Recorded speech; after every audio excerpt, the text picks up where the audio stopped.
Welcome to the Family Dynasty Podcast, where legacy meets leadership.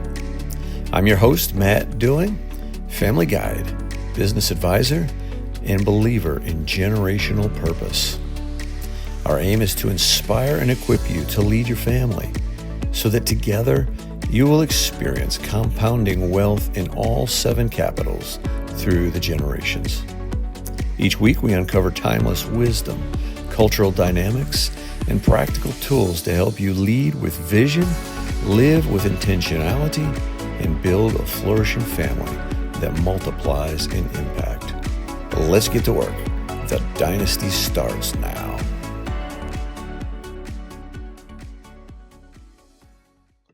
Welcome back to the Family Dynasty Podcast, where legacy meets leadership and where we learn to build families that flourish across generations. I'm your host, Matt Dewing, and today, joined by 2 of my daughters, we're stepping into one of the most familiar and yet most misunderstood topics in modern life, work-life balance. Every generation talks about it, but every generation defines it differently. And that difference, that gap in expectations, has created tension in homes and workplaces. Parents look at younger generations and think, why won't they work as hard as we did?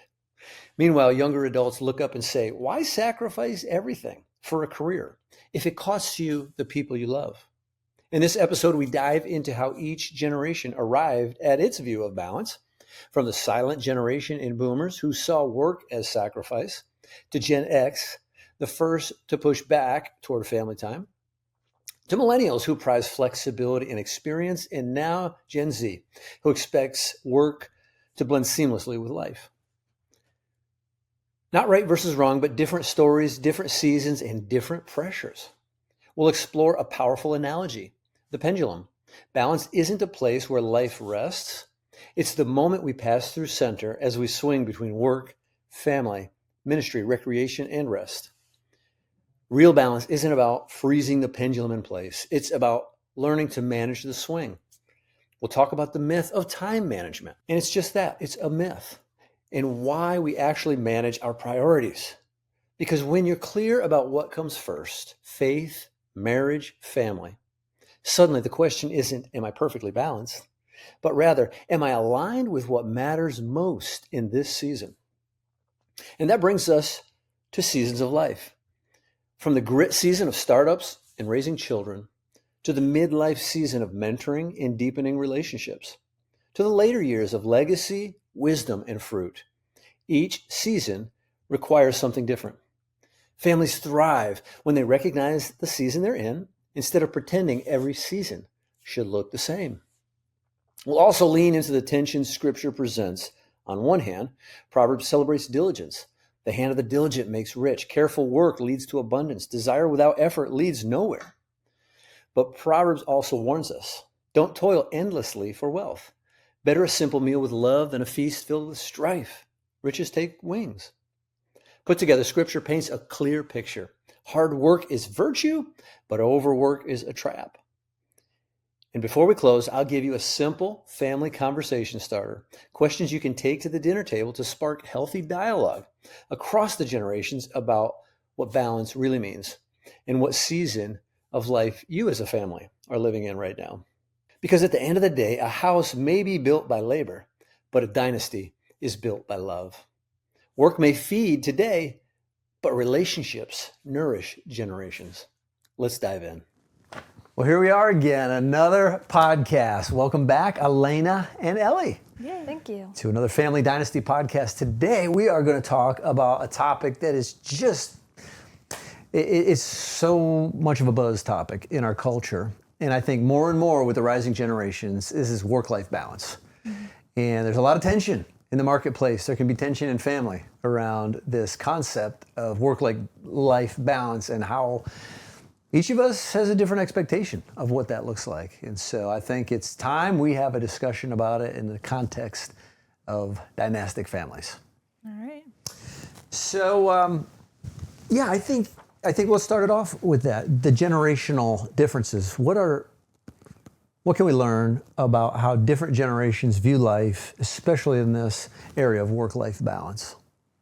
So I think that the older generation, silent generation, and boomer generation, they can see work as sacrifice and maybe spent long hours growing their careers because they provided security and provision. Yeah. And I think the younger generation looks at that as workaholism. Like, you never take a break. You work so hard and you don't enjoy it. And they've been formed by habits that said, we've just learned to sacrifice. Right. And they look at the younger generation and say, you haven't learned to sacrifice. Right.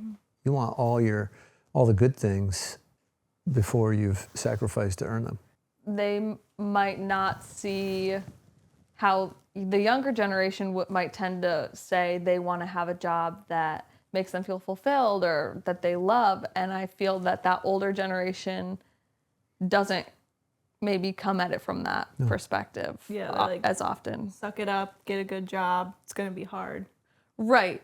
Yeah. Accepting that it's going to be hard and maybe not fun. Right. Yeah. Life is hard. Yeah, exactly. So, I mean, yeah, sure, it'd be great to have a nice job, but what Work makes is you work. special? Just get to work. Right. Yeah, that's a good point. What about the next generation? Gen X, that would be me. I'm a Gen Xer. How is the Gen X generation different in this view of work-life balance than their previous generation? I guess looking for a little more balance in the work life areas. Yeah, I think we saw in this generation there was more mothers who entered the workforce than before with the boomers. Really, it was mom was more in the house and dad was out there getting it done for the whole family. And when Gen X came around, there developed this reality of the latchkey kid, right? The kids 5 years old to 15, whatever, coming home, taking care of themselves before school, coming home to an empty house, letting themselves in, feeding themselves dinner a lot of times.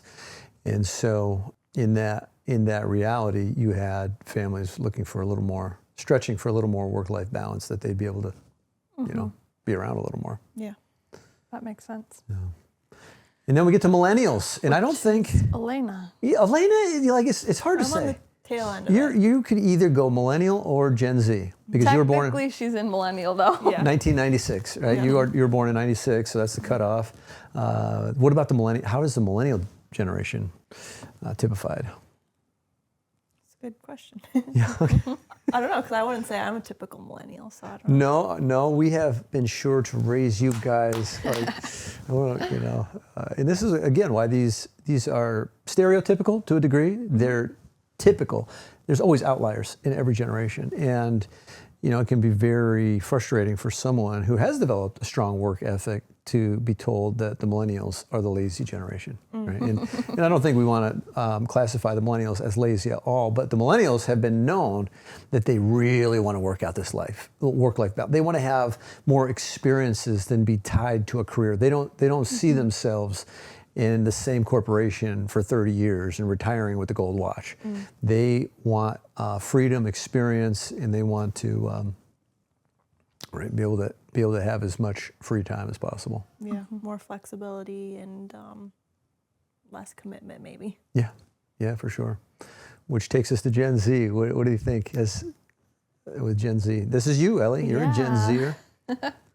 I think also expectations around freedom and flexibility in their job, and also digital integration, working from home, things like that, I think is a expectation or desire that a lot of people have. Right.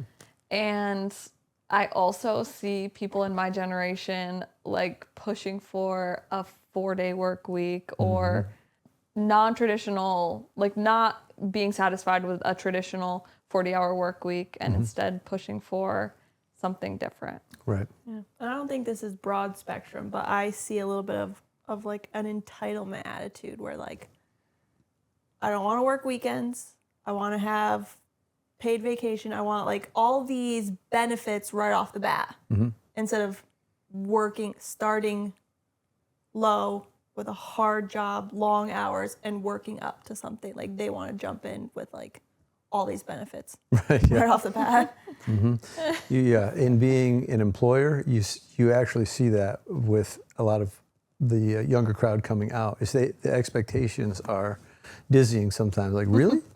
I mean, I'm great you have that kind of confidence, but let me help you get a reality check. Yeah, Right. I was listening to a segment on The World and Everything in it about a doctor who's an OBGYN, and he was saying that most doctors in that area are older, retiring. He said, I, have had this practice for forever. I've had relationships with these women and families and watched them grow. I can't hire new people. They come in, they're like, I don't want to work weekends. He's like, babies come Anytime. any day. Right. You're going to have to work weekends. Mm-hmm. And they want all these things. They're traveling nurses. They're getting paid way more than he ever did. And he said, we get like a new person in here every week. We just can't get stability and how it's hurting like that area. And I could see that happening in a lot of different areas. Just like, Yeah, I think so. We see these differences in generations, which can create tension. I think a couple thoughts that are just coming to mind, which are the importance of family in crafting this. You girls have been raised with a strong work ethic, and when you see a strong, intact family with specific values, and if it's a family that is enterprising, they're going to view hard work as a virtue, and they're going to instill that in their children.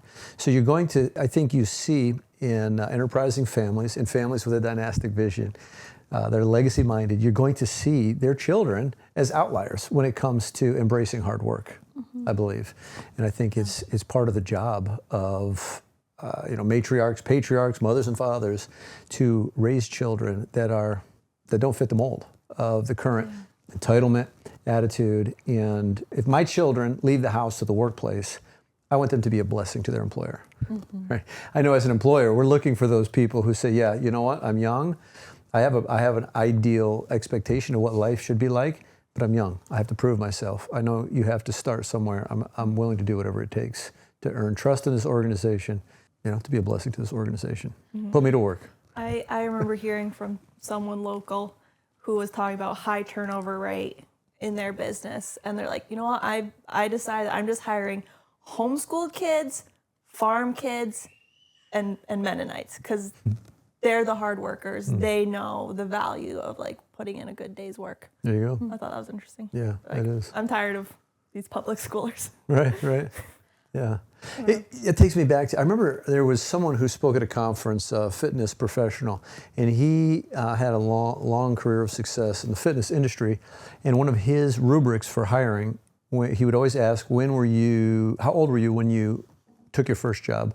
And he had learned that if someone did not have a job by the time they were 16, he would not employ them. Yeah, I can see that. Yeah. That seems important because when you're that young, you're having a type of job that isn't quote unquote important. So I feel like that also can make you more humble.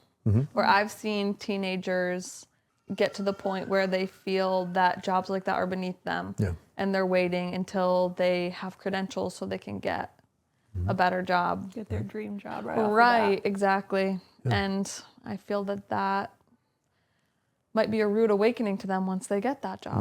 Right. Instead of doing like a menial job or working at fast food or whatever, it helps build character, putting yourself in those hard situations. Yes, that's generally what I think of. I love your point. I don't normally think of it that way, but I think when you're younger and you put yourself in a place where you just have to take on the habits of work. Exactly, yeah. Right? If we grow up and we think work is hard, something to be avoided, we don't integrate it in our character, and it always becomes one of those things to be afraid of and stay away from. Yeah. Whereas the younger, and I believe, as you guys know, work should begin much, much younger than 16, and integrate that into the character where work is a great thing. I love David Bonston's book, Full Time, and he's addressing a systemic problem in the Western world, which is people don't see the meaning and value of work. People are looking for how little can I work so I can play more. And he's addressing it to say, on a societal level, if we are going to be a sustainable, flourishing society, we need our young people and everyone throughout the strata of society to embrace that work is good. Work in and of itself, whether it's something you love or not, has deep meaning. And it's important for us as humans to experience work and not go to work with a spirit of saying, how quickly can I get through this to get out of it so I can really enjoy my life? Right? So much of life, we are meant to work, and we're meant to create things and do work excellently. So, yeah. Looking at those 4 generations and how they're just so different with each other and how they view work, I feel like we shouldn't look at it as necessarily like a work ethic slowly degrading across each generation. Because I do feel that there may be and are people in Gen Z who may have a hard work ethic, but still really value and seek out that freedom and flexibility. And I feel that that can be okay. It doesn't necessarily mean that some of those people are coming at it from a place of entitlement. And I feel that you can just kind of see their priorities shifting a little bit and appreciate that for what it is as well. Right. Yeah, we're going to talk. Let's come back to that thought and apply the pendulum analogy over that. But let's just introduce this analogy of the pendulum.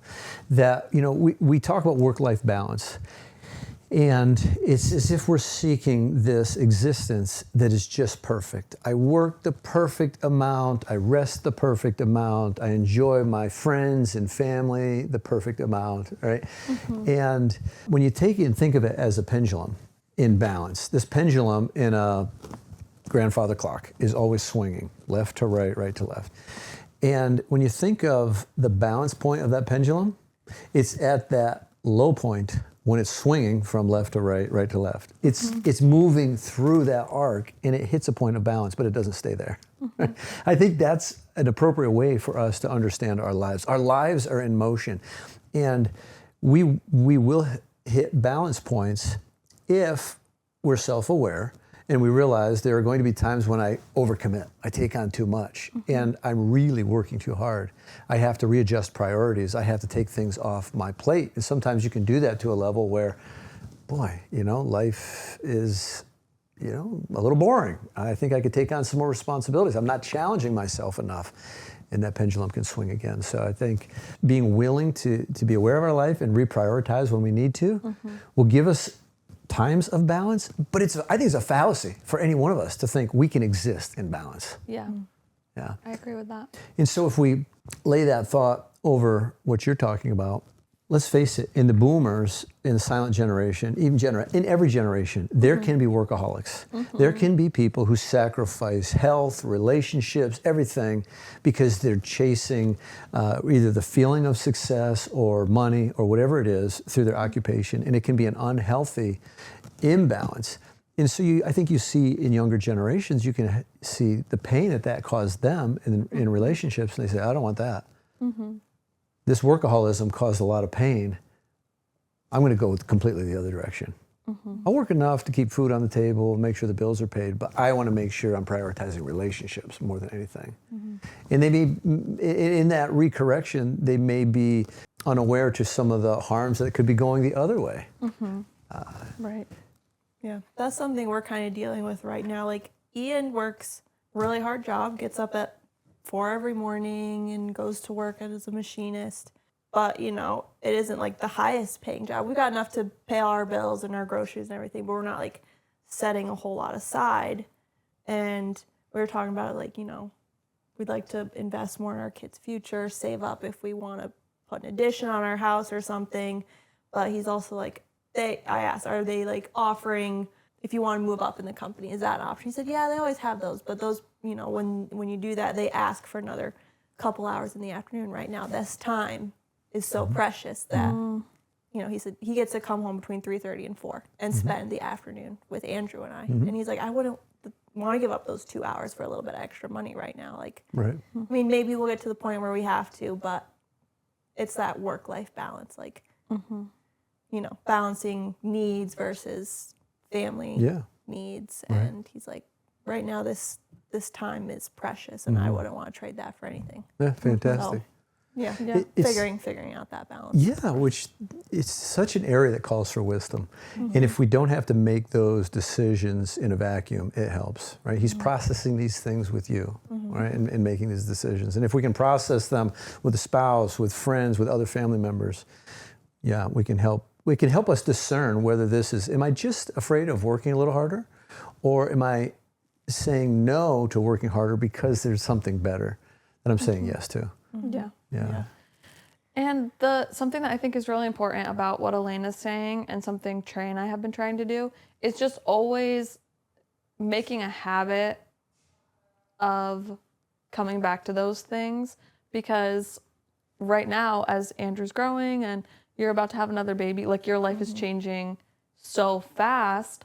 Like in 1 month, it's not going to look the same as it looks this month. Yeah. So I feel like making it like a ritual to have those conversations, like, okay, how are we now? Yeah, revisit it 6 months down the road. Right, exactly. And see, like, what do we need to change in our relationship? What do we need to change at home? What do we need to change with work for the next 1 month, 2 months?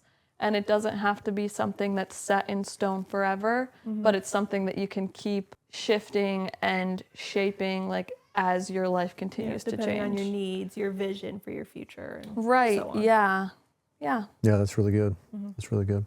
So when we think about the different perspectives that generations have, we want to really highlight that within family, you have those different perspectives. And when we give each other grace and we sharpen one another, right, you get a really good mix. So, for example, are you saying in a generational family, me as a Gen Z can see how hard, like, my grandma has worked, and that can help shape how I view work, not just looking for flexibility, but also appreciating how faithful and steady her hard work has been? I think so. I think, when you have a flourishing family, you have a younger generation who's willing to be taught by the older generation, and you have the older generation who's eager to teach and demonstrate.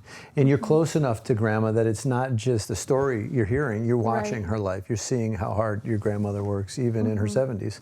Yeah. And I think also you have a grandmother who listens, right? And if you're teasing her, saying, Grandma, put down the weed eater. Right? Comes and we know how much Grandma enjoys life. She does. She takes lots of time to rest and recreate and celebrate. But she also, the older generation needs the younger generation too, right? And there's a give and take. Yeah, like, because the younger generation brings in their knowledge of technology, which could help the older generation out. Like, maybe they're spending so many more hours doing something where a younger generation is like, hey, there's technology to help out with this now. Can I help you implement that to take some of your workload off? I'm thinking of when I taught Grandma how to use Microsoft Word and PowerPoint and Excel. Yeah. And you still have to go over for tutorials every once in a while? I think she learned it pretty well. She talks to me when she uses it. She's like, I used Word the other day. I had to remember our classes. That's great. Yeah, no, for sure. I'm sure everyone's having a little giggle here because if you're over the age of 40, you've had a millennial or Gen Z help you with some technology. How about this idea of time management? Right? When we think of work-life balance, we tend to think of, how do I manage time the best? How do you think about, how should we think about managing our time? I went through a phase where I tried to really schedule out my days, like by the 20-minute mark. And that's overwhelming. I would not recommend that. Okay. Yeah, time's something you can't get back. So I guess how you spend your time. Got to put your priorities straight. Yeah. Yeah, and I think that's it. We cannot manage time. Everyone has been given the same amount of time. Everyone's given a 24-hour day. And so within that time, we manage our priorities, right? If we can really get in touch with what our priorities are and then make sure we're taking care of what's most important and not always just what's urgent. Yeah. Everyone says, oh, I wish I had more time. You're given the time you're given. How you spend it is up to you. Right. Right. Taking time daily, weekly to look at what is most important. Doing some reflection on what are patterns that you are exhibiting in your work. What are you not getting done that might be in the quadrant of non-urgent, important, and how can you reprioritize your time so that you're actually getting some of those things that you say are important to you done? Yeah. I saw something on not time management. Everyone uses that saying, but like, you have your giant to-do list. Maybe put your 3 musts at the top. Yeah. Instead of like getting distracted by all like the little things. Like, okay, what's most important in your life? Right. And that's priorities. And like, as long as you get those top 3 things done, the rest of it, if you have time, you can get to it. But just whatever your priorities in life are, think about it. If you're a to-do list person, put those 3 at the top. Then you're feeling accomplished by getting the 3 biggest ones done. And that's right. And I think this highlights why it's so important and why we are always pounding the table for families to get clear on your family mandate, your family values, and your family practices, also called house rules. Because when you take the time, and it does take time, to really tease those out and solidify what those are for us, that sets your priorities, right? yeah, because maybe a priority is like, okay, family dinner every night. We're going to have dinner together as a family. But if you focus on all those little things that weren't necessarily a priority, comes to dinner time, you don't have it planned. You just like wing it, get food out or whatever, and you've missed that intentionality of something that's important to your family. That's right. Instead of like, oh, top priority is family dinner together. You can structure your other stuff around like planning that. Yeah, if not being intentional, the smaller things can definitely push aside some of the more important things. So getting clear on what priorities are and then managing those priorities. I think another thing that helps in this pursuit of work-life balance in leading a fulfilled, integrated, balanced life is thinking of our lives in terms of seasons. What are some of the different seasons that we'll go through in life? I mean, there's different, if you study this, you'll see different people categorize different seasons when you're thinking of your career flow or you're thinking of your family. I mean, we didn't come prepared with any specific person's rubric on seasons of life, which can be helpful, but just in general, let's kind of talk through it. Well, I think there's like the pre-marriage, pre-family season where either you're living on your own or you're living with family. You can be working and really saving. I mean, that benefited us a lot. Like I was able to buy my house before I was married because I was living here, saving money, working hard for years. And so that helped me to save up a big chunk to get us started. And now we're in another season of like working, but also raising a family and expenses are higher. And so it's not like the save. It's more of just upkeep. Yeah, and so when you think of work-life balance in that pre-married single season, you think you're busy, but you have a lot of free time. You have a lot of free time to do extracurricular things and hang out with friends. But once you start having children, when you're married, right? When you're married, your time tightens up. But then when you have to start having children, oh boy. Yep. There's no such thing as balance. You're up in the middle of the night, right, Allie? It's unpredictable. Yeah, your time is ruled by your little tyrant. Child, yeah, very true. Yeah. And then probably from there you move into a more steady, once your children are older, probably more steady. Yes. Right. Yeah. I don't know.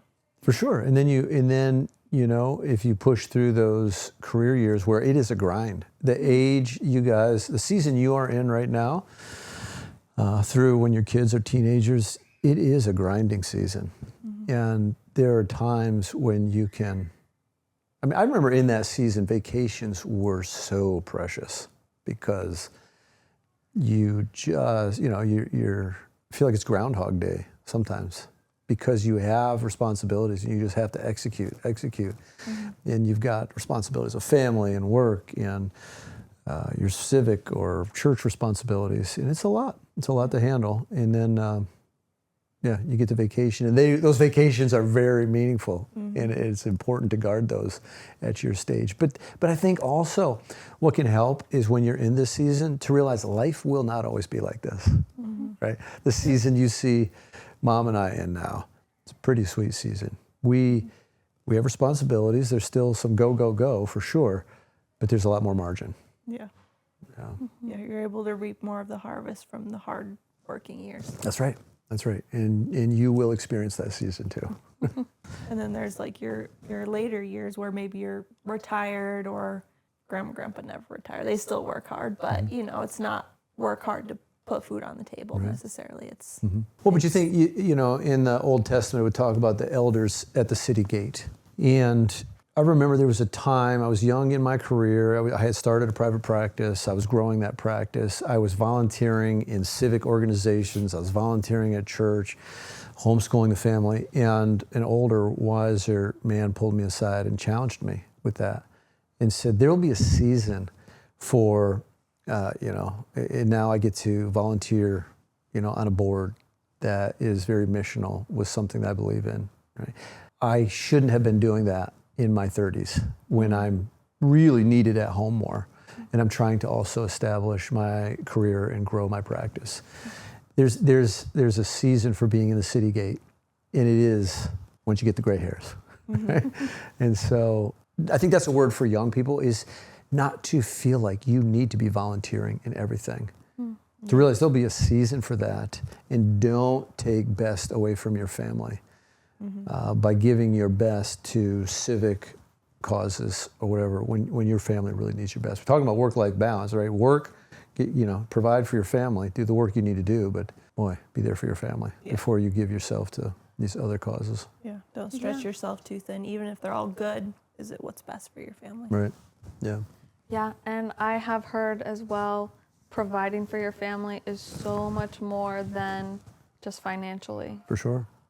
And I feel if people maybe think of it that way, it's also emotional nurturing, and that's part of providing. That's a huge part of providing. That's right, yeah.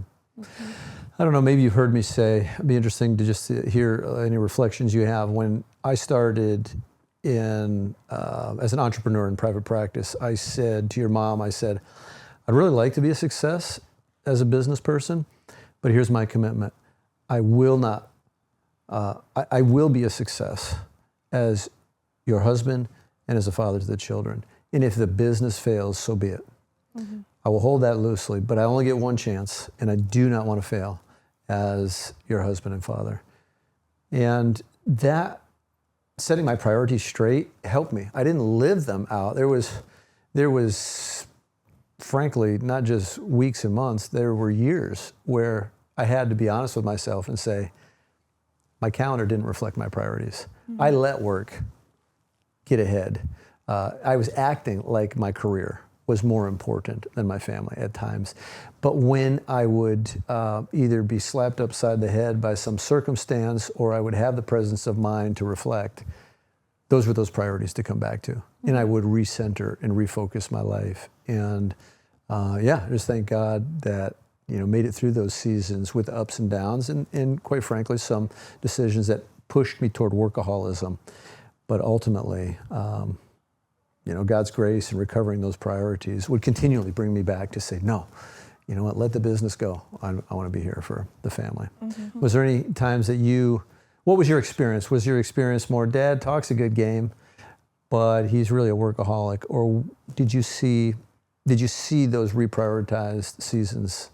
Or was it just, life was good, I'm hanging out with Mom, and I don't really remember Dad? I think there were seasons of both. I mean, I wasn't privy to you coming to like realizations or whatever. Yeah. But just what was your lived experience? Yeah, I remember you working a lot and like having to take lots of work calls. But of course, I also remember you being with the family. Yeah. Yeah. Same for me. Cool. Different seasons. Let's talk about the virtue of hard work and the priority of relationships. As we're working out in our own lives, what does work-life balance? You know, if the buzzword anyway, even though we're talking really, balance is an illusion. I think this is an important consideration. We've talked about the pendulum, we've talked about seasons, we've talked about managing priorities, but I think this is another way to really think about it is, how do I see hard work as a virtue and embrace it, but also see how valuable prioritizing relationships is? What does a life look like that is living those two realities at the same time? I mean, I think you really have to work it out based on your family's needs and the time frame you're in. Like, everyone's work-life balance isn't going to be exactly the same. So what's your family's needs at that time? But, like, finding the balance between working, providing, making sure your family has time with you or whatever. I feel like valuing hard work and prioritizing relationships is something that could be the steady, consistent thing throughout all of the seasons. So while work looks different in each season, if you are valuing hard work and also prioritizing relationships, that is something that you can take with you and shape differently depending on the season you're in, if that makes sense. Yeah. Yeah. I think career success without relational investment is hollow victory. Yeah. Right. Yep. I think you see in the headlines, you'll always see publications are always running some piece and somebody's opinion on work-life balance. And then you'll see the pundits reacting to it. And more you see the work-life balance articles, it seems to me, are in favor of, hey, don't work so hard. We need a generation that values relationships and experience. And so really be careful about working too hard. When I read those or hear those, I love listening to the people who are pushing back against that. What do you mean America was, how did we get here in America? Do you think America was founded or sustained by people going at things half-heartedly, not sacrificing and working beyond what is comfortable? Yeah. We need people still doing that to be a successful nation and to be moving ahead. You think we flew to the moon with people who just showed up 9 to 5? No, right? Yeah. We need innovators. We need people who are willing to sacrifice and work. So often people think it's like an either or, though. And I feel that the whole conversation we're having is that it's not. Right. It's not an either or. Yes. It's not just like boomers arguing with Gen Z and being like, which one's better? Right. And this is it. We have to be careful to not say I'm in one camp or the other. Life is nuanced. And we do well if we embrace the nuance of this reality that there's going to be seasons I'm going to work hard. There'll be seasons I won't have to work as hard. There is always the priority of relationships, right? And the cat's in the cradle, the silver spoon, that whole idea that if I'm just gonna do all my work now and then I'll be there someday. That was something I tried to resist and realized, you know what?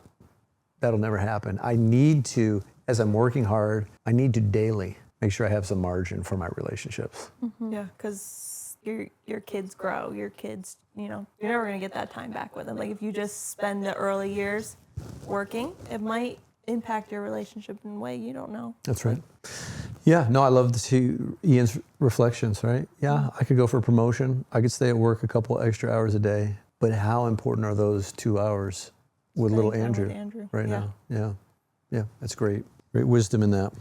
So we want to encourage families, just periodically ask yourselves, are we winning at work but losing at home? And we want to encourage families to say, you can't afford to lose at home. Yeah. If you need to reprioritize something, reprioritize home. And work will be there for you in the future. Because jobs can come and go, but like what you said, your family, it's your one opportunity. Don't want to mess it up. That's right. That's right. Yeah. Oh, the heartache. There's so many people that could tell that story and say, if I could do it all over again, I would have prioritized family and avoided that pain. I've had so many, like my mother-in-law tells me, she's like, if I could do anything different, I would stay home with my babies when they're young. She was telling me that as advice for this stage of life, which means so much for me to hear from people like her, because at my stage, I'm like, I could go back to work right now. That's fine. But then hearing other people say, you don't have to go back right now. Like, it'll always be there for you, and you will not regret like spending this time with your kid. That's right. Yeah, your work, Yeah. an opportunity for your work will always be there, but Clover will not always be a little baby I know. for you to take care of. Yeah. So it's really helpful to hear that wisdom from people who have gone through it as well. Yeah, and I've got to believe it's a gift too, because there are young ladies in your situation who, if they would make the choice you're making to stay at home, would have a lot of family pressure. Now, what are you doing Yeah, wasting your life staying at home with your kid? You have a master's degree. Why aren't you putting that to work? Yeah. I give myself enough of that guilt, so it's nice to have family members who are very much supportive of, like, you will not regret taking this time. Right. Yeah. And you know where your mother and I stand. You know, your mother never worked a day outside of the house. It was her choice, and it was good. It was good for our family. Yeah. Good for you guys. Well, let's look at some scripture. So scripture champions hard work. The hard work side wins in scripture. No. Okay. The scripture also cautions too much work, doesn't it? And so let's, just what you're saying, we can't fall into one camp. We have to get a holistic view on this. So let's look to scripture. I think you each have a section you're going to take us through. I've got 4 verses and little thoughts on each one. So Lena, you're going to take us through 4 scriptures that champion hard work, that show how God is the God who has made us to work hard. Yep, and these are all from Proverbs. Proverbs 10:4. A slack hand causes poverty, but the hand of the diligent makes riches. Diligence is consistently praised as the path to fruitfulness. And then we've got Proverbs 12:11. Whoever works his land will have plenty of bread, but he who follows worthless pursuits lacks sense. So hard work brings provision. Chasing distractions leads to lack. Proverbs 13, verse 4. The soul of the sluggard craves and gets nothing, while the soul of the diligent is richly supplied. Desire without effort is empty. Diligence satisfies. Yeah. In Proverbs 21, verse 5. The plans of the diligent lead surely to abundance, but everyone who is hasty comes only to poverty. Careful, steady work produces sustainable results. There we go. It's all about hard work, or wait a minute, are there cautions to too much work? There are. So Proverbs 23, 4-5 says, do not toil to acquire wealth. Be discerning enough to desist. When your eyes light on it, it is gone. For suddenly it sprouts wings, flying like an eagle towards heaven. So this is saying working endlessly for money is vain and it disappears quickly. You have to have discernment to know when to desist, according to this verse. That's right. The wisest man who ever lived, Solomon, right? Other than Jesus. Got to believe him. Proverbs 15, 16-17 says, better is a little with the fear of the Lord than great treasure and trouble with it. Better is a dinner of herbs where love is than a fattened ox and hatred with it. So this is saying relationships and reverence to God outweigh material gain. Proverbs 17:1 says, better is a dry morsel with quiet than a house full of feasting with strife. So peace in relationships should not be sacrificed for productivity and riches. Yeah. Right. If you're always just focused on that productivity and you're coming home exhausted, and the minute you come in, it's just like you're so worn out that it just produces, your wife's been needing you, or your spouse has been needing you, and you know. Yeah, and she's exhausted. If she's exhausted because you're not showing up in the house, you're exhausted because you're overworking, that's going to cause strife. That's right. And then your kids are feeling all of that strife. Yeah. Just not That sounds like I've lived that for some of my life. Proverbs 27, 23, and 24 says, know well the condition of your flocks and give attention to your herds, for riches do not last forever, and does a crown endure to all generations? This is a reminder that stewardship is not just about acquisition, but about sustainability and legacy. So it's important to have that longevity of your legacy for relationships, which includes those relationships with your family. Yeah, so together, these create a biblical tension that we do well to recognize and integrate, that there is goodness in hard work and there is wisdom in knowing how much hard work is enough hard work.